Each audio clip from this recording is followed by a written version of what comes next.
naga ichana ama kuki sing ngasisu hatagi tawrame ichana mem video full oina yengminasi ko aduga maru oina haigadabadi NSL gi mathaktasu kuki ingpi manipurna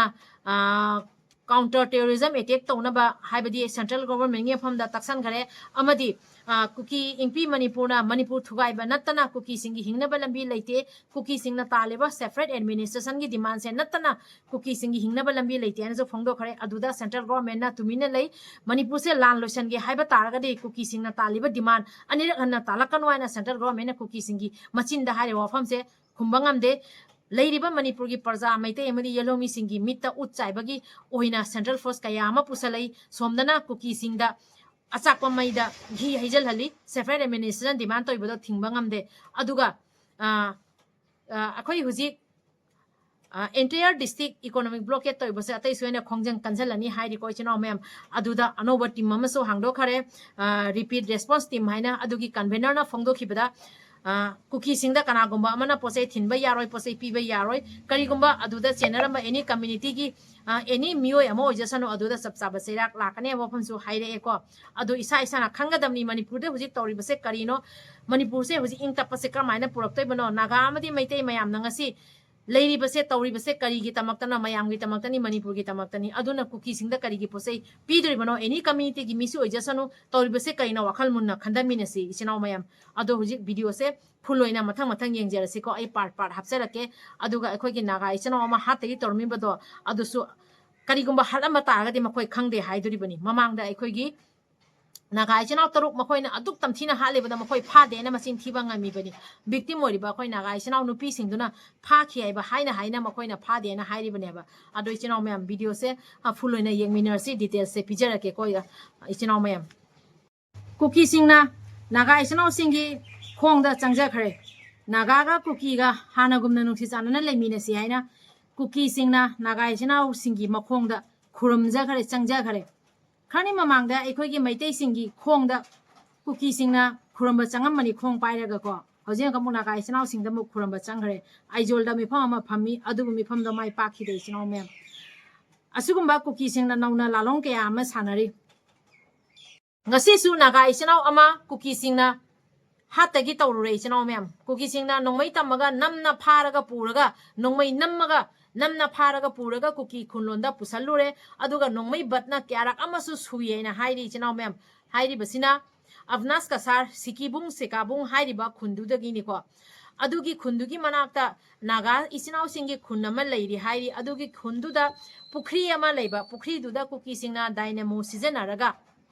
tabiu ko kuki singna huran bala ineba naga ichana singi khunda leiba pukhri amada nga phaba laibani nga huran bala ibane ba dynamo sijanaraga aduda avnas kasar hair base mana lambi se taraga chatpane ba asagi naga khunnina naga ichana singna adu lambi do chatpada kuki huran ba singduna nga huran bala iba dynamo sijanaraga nga huran bala iba singduna ure ba sikibung sikabung khunda leiba aikhoi gi avnas kasar se kuki singduna ubadagi chela aga nongmai nammaga nampu hapu tawraga kuki khununda pusalle aduga nongmai batna su sui kyarak ama su phui haireba adudagi makoina nga huran ba laiba singdo nga ronda huran ba do makoi di aduna khwaidi aluba thabangina ko adonda focus tawre asomda kuki amani gi khutagi nanthuaga akoi gi naga ichina se huralaga chelak pane turendo lalaga ado mamang da su akoi naga ichina taru hat khibani aba kuki singna ko aduda makoi khangde makoi phade makoina phajan khibal leite na kuki singna phongdo khibani ko ichina mayam ngasi su akoi gi naga ichina do halamba taraga di kuki singna khangde haiduine ba huralaga mi gi nga phaba su lakpa aduga aduda lakpa naga ichina singju pharaga puraga hatagi hotnaba yengune kuki singna ngasi su manipur siga chathariba mayam se aduda central force mayam ama layaido kadaino kuki singna tawning ba to migi yum hingonda sanga nga huran aikhoi gi misam phaninge pha tawriba mayam do adugi nakna kuki khun singdugi leiriba manak singdo nakna army camp mayam ama leiribane ba sikibung sikabung hairiba khunsigi manaktasu central force ki kem ama lei hairiba kaidobagino central force kem mayam ama sajala leiribase kaidobagino manipur siga leiba parja mayam se sabade ning tamna sajagadabado adusu noma nomagi asukki matik pose tangjala yabada aikhoi masu chaninga lirectore asida central force lising kaya ama changjala yaba changjala agadi mathauda makhoi phajana toramba yayaba adubu aikhoi gi mitadi amba udiaba kuki singna ngasi aikhoi gi naga ichnaw singdo karamaina hatki adu amkamung nauna amkamung naga ichnaw amamuk pharaga purameba adu hatlama taraga de adu daitya kana laudeno responsibility kana na laudori banoba nanthoga chelakpadi ngasi hingoba natraba adu oiradi hojik asaigi aikhoi gi naga ichnaw sikibung sikabung dagi abnas kasar phaba mioi singdo amuk phagi gadra ba asagi naga ichnaw taruk to aduk tamthina haliba mihat pa singdo bona phaba asuk kuiba matam changniaba asini toriba si ichnaw ba ngasisu kuki singna lummaga leiri akhoi naga ichnaw hat kaina ngasisu kuki singna Meetei gi mathakta landana bai lummaga leireba aikhoi naga amadi Meetei manipur gi yelhomi oiriba akhoina tabu manipur se athuba ayang matam da tangdu leitaba purakna ba honari baneba adubu kuki singna di ngasi su manipur da landage Meetei amadi naga gi mathakta landage Meetei hatke naga hatke gi wakanda sum leiyaba aduna bu kuki ingpi manipur na ngasi central da kuki singna taliba separate administration natana hingna balambi leitena ngasi su wakat leba aduda central government na haibra na khoina taliba separate administration ngi demand se tanba yaroi bo phongdok tia bai chinaw mem asini hujing manipur da tori base asai khoi ge naga ichinaw se kuki singna halamba taraga di kanana puthokani thiba phangaroi langla langjin ama bhauna manipur thugai ba natana hingna balambi leitre haina phongdok re chinaw mem yamna lura wa phom khara myangi phom da thamjage ko ngasi su manipur se thugai ba natana atai hingna ba lambi leitre haina central gi phom da wakat khare haibadi kuki ingpi manipur na central gi mapham da separate administration natana kuki singi hingna ba lambi leitre haina ngasi su wakat khare tanja se da khwaide luri wa phom di central na kuki singna wakat pala ko matam da kuki singi mathakta separate administration ki demand se anirak hanna tawrakan waina haidri base karigino amadi manipur sida irang saugatlakan waina kuki singi mathakta akan wafam thamdri base karigino adudi natana parja mayamgi mitta utchai bagi central force mayam ama pusalai lising central force lai chinaw mayam kaidona bano manipur da lan loisanna bani haina mayangi amangda mayam leiba manipur gi parja mayam sigi mitta utchai bagi pusalakone ba lan lo sangada badi kadai dano haibada asagi kuki singna ngasi su kuki ingpi manipur na central gi mafam da separate administration natana kuki singi hingna balambi leitare haina wakat pala ibe matang asida aikhoi gi leiriba central government na kuki ingpi manipur gi mathakta akan ba wafam thamamba taragadi anirak hana kuki singna manipur thugai bagi wari se hairak kanu haina hairak pa taragadi ngasi manipur sida irang tauhigadra lan tauhigadra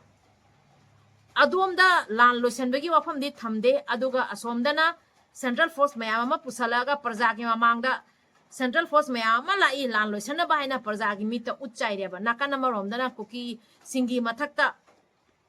makhoina pamiba demand gi mathakta di action ama bhaw lokhatre aba adu tanatana NSL gi mathakta so kuki ingpi manipur na maral kaya ama sirai counterterrorism attack tawgadabani NSN gi mathakta su haina kuki ingpi manipur na ngasi central gi afam da wakat laiyaba asida yamna luri badi chinaw mem lan se kramaina loisandori bano kuki singna lan se tawrei bane ba adu oiraga di kuki sing sigi mathakta sab chaba action lokhalaga ne ba lan loisandori base adu tawbagi mahutta kuki singna hanjana manipur siga lan tawge manipur thugai ge manipur machet tahange na hairi base yaro yaba manipur gi leiriba parja mayam leiri ge yelhomi mayam leiri makhai naga amadi Meetei mayam leiri makhai manipur machet tahan ba yaro hairi base central government su khangi bani state government su khangi bani kuki singna su khangi bani aba adu khangna manipur se landage manipur thugai ge hairaga adu oiraga di manipur se thugai ge hairapa taraga di manipur sida irang thoklo oidraba ngarang ta laiba kuki legal immigrants kuki refugees singna manipur da leiriba manipur gi yelhomi mayam sibu उसित्तबगी मतो मोंगदा Manipur थुगाइगे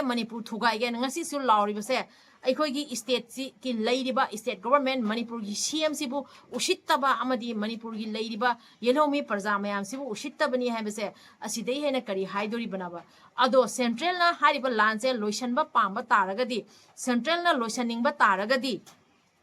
Kuki singna separate administration natana hingnaba lambi leitre na ngasi wakatpa laiba kuki ingpi manipur singdugi mathakta khudakta legal action lokhalama taragadi tungda amuk smain tawrakhidraba mamangda sahi mari sujale kuki singna tawreiba lanse mamangi do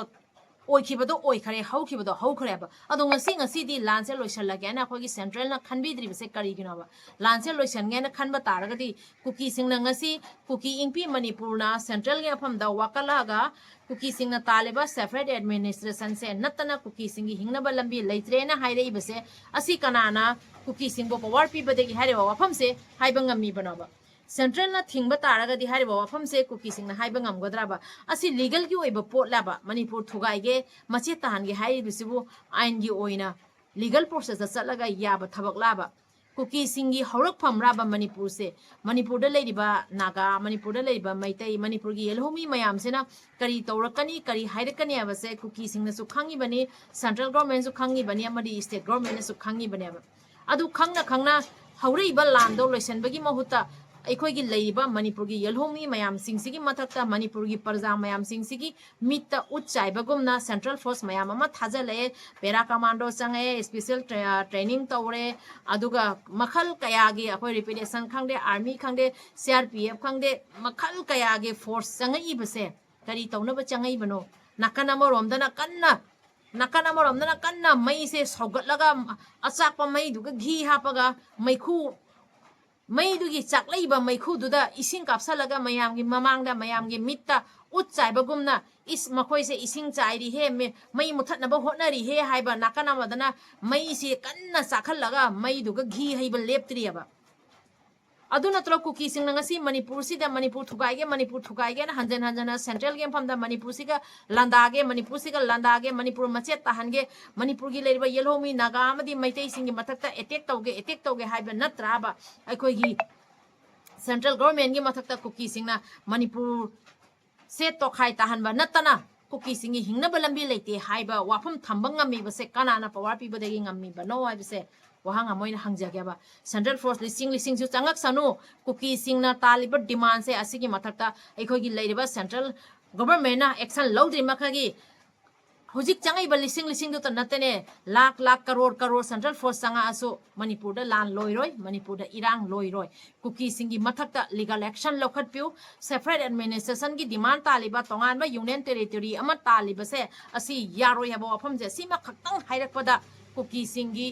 tawreiba hojiki lanse asida sum loire central na tawgadaba action central na tawgadaba thabak to kuki singi mathakta paring sum namtang tawbiu central force lak thajala asu kuki singna phongna ngasisu manipur thugaige manipur da landage na lauri base kaido ngoi da su lepoi adu lephandori base kamaina no haibada central government na kuki singi mathakta anirak hana separate administration gi demand tawrakan wai ba famse sima ka tang haibiraga kuki singi mathakta legal action lokhat piraga di manipur se yangna lan loi gadra wa famse sima ka haijaningi kuki singi mi pham mai pa khidre chinaw mayam tarabo aizolda kuki singna mi pham ama sillya bako naga amadi kuki hanagum nusi chanana leiminarasi haina yengune mamangda na khani mamangda meitei da haira mine bako Meetei ga Kuki ga nusi chanana leiminarasi adu Meetei singna yabidare abako hojik amuk aizolda mifam ama phamiba Kuki ga naga ga nusi chanana leiminasena ado aikhoi se naga amadi Meetei aikhoi se yari makhai phari makhai yamna phabani ado akhoine yade akhoina phatlatragadi kanana so khoibu themjanba ngamoi abase Kuki noi khangadabani loina na kuki singda support toriba khara leiriba singdo adusu khangadabani ado aizolda mafam dagi nagaland rom dagi amadi mizoram dagi mafam kaya dagi mi khomaga ko aizolda mi pham aba kuki singna nagaga kuki ga nusi chana leiminarasi hana gumna leiminarasi haina kaino aikhoi naga isa taruk tubu aduk tamthina noina hatlaga mi hat pa singsu noi putho pi daba aduga nuksi sana leminarsi haidubu nakhoi kuki mayam do nakhoi kuki mayam do noina sari bado chakla karino ba akhoi na gai sinau taruk hali ba mihat pa singdo adu singdo nakhoi na puthoga piram mune nungai taba kandem amatang nakhoi tawramune akhoi wakhal khara khanda gani aba Meetei gi khong da muk pai ru re ya birak tare hojibung na gai sinau singi khong da muk pai ru re dusu ya bidare ai jolda kuki singna silanga phamgi ba mi phamdo mapum pha khidre kuki noi hojikti economic blockade su atai suena khongjang kansala ni ko aduda anobu timam su semgat le noi du pau do tara na tro taram mani aba ko aduga ichinaw mayam hojik aina haiga da badi aikhoi hojik naga ichinaw mayam amadi Meetei ichinaw mayam na munna kuki singma masak khanga bani na ngasisu kuki singna naga ichinaw ama pha dagi puram mise mayam su loi taram mani ko sikabung hariba khundu ge Avinash kasar hariba nupa akogi naga ichinaw ama kuki singna namna nongmai tamaga pharaga puraga hatagi tawrame adubu nanthoga chele ichinaw mayam adusu aikhoigi naga ichinaw singi khunda nga huran ba lakpa matamda tawi base yengbiu yam nokningi kuki kai khangda basingse lamsi loine sidori bani huji naga ichinaw taruk hatpada yauriba kuki ani phabado yaningde haina yamlaba kuki mayam amana sapar mainada protest tawgre ichinaw mayam matang sida wafam khajitang thamjage ko kuki singna full support tawsalaga aikhoi naga ichinaw taruk tubu mihat thina hatokhibani aibeda sidei hena chawna khudam piningai leite ahambada nemsa kipzen deputy cm entire manipur pumbagi oina deputy cm oiribane ba aduda aikhoi gi karisu maran leijadraba naga ichinaw taruk tubu sada gi suena tamthina makak ka haksangi part kaya thiba phangda makhagi mihat thina kuki singna aduk tamthina halakpa matamda nemsa kipzena wafang abo phongdoktri base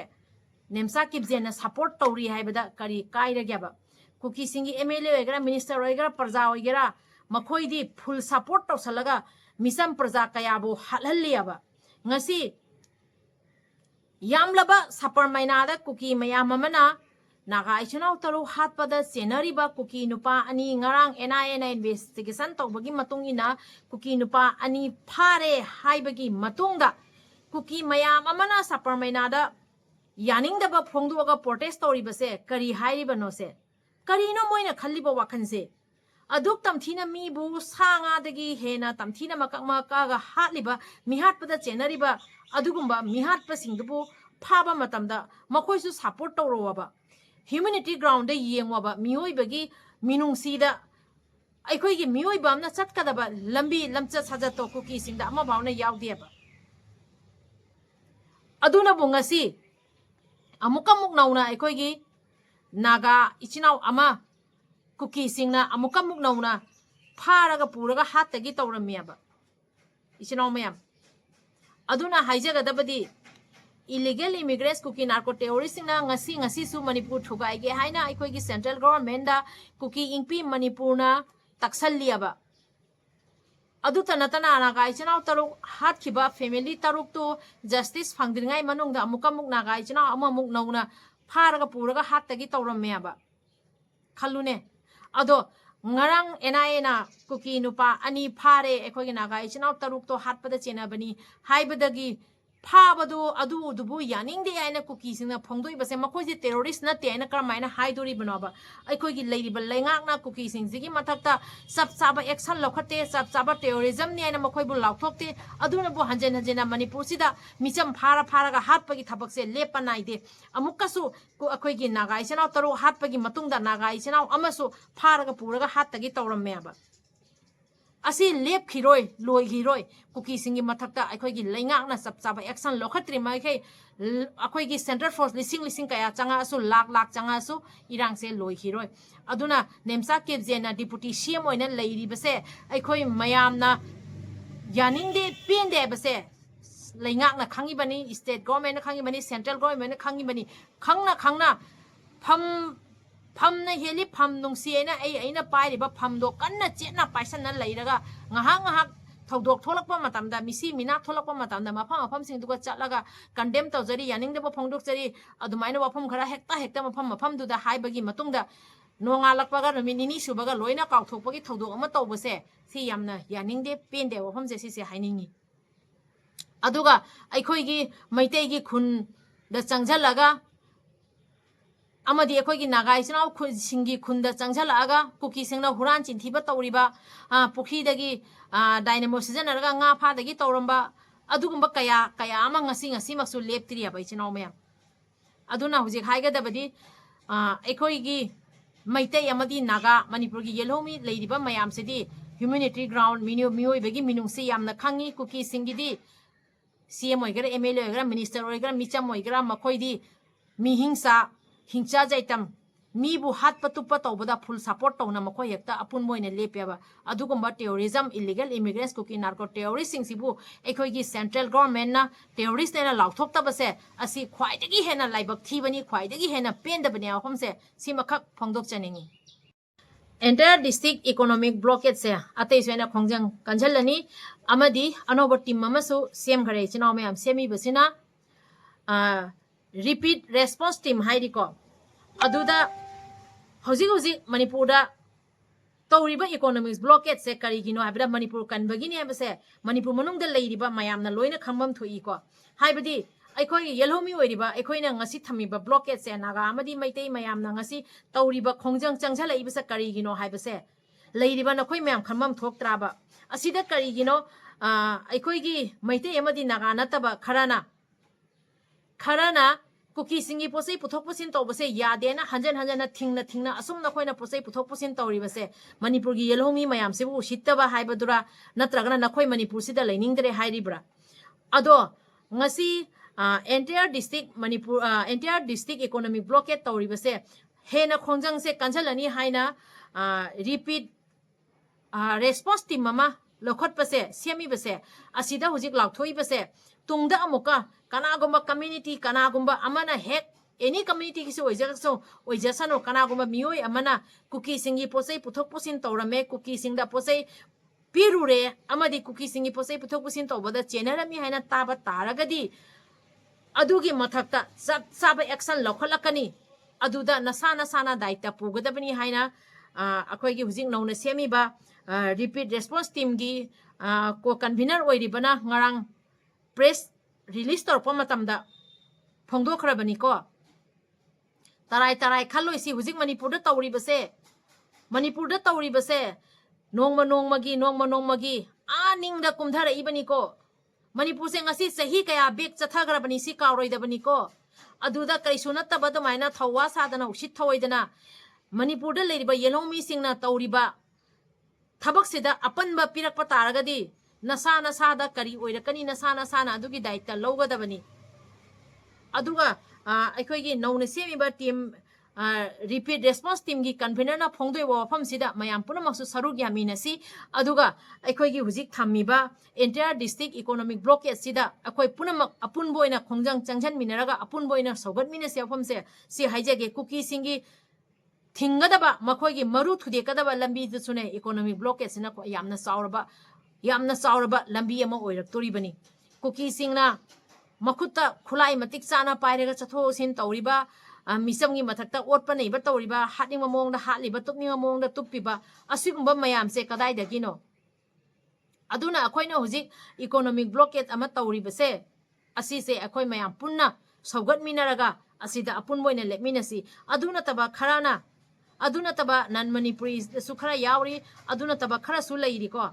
aduna taba khara su leiri adu tawbira kanu akhoina hek hairibada magi jati do palai hena nungai taba kyam phongdori ko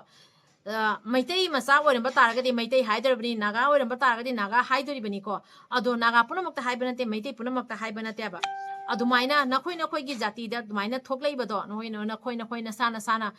hairibase thingnaba hotnabiu hojik toribase phagi nate aikhoi gi naga isanau taru halibado family do justice phangdribani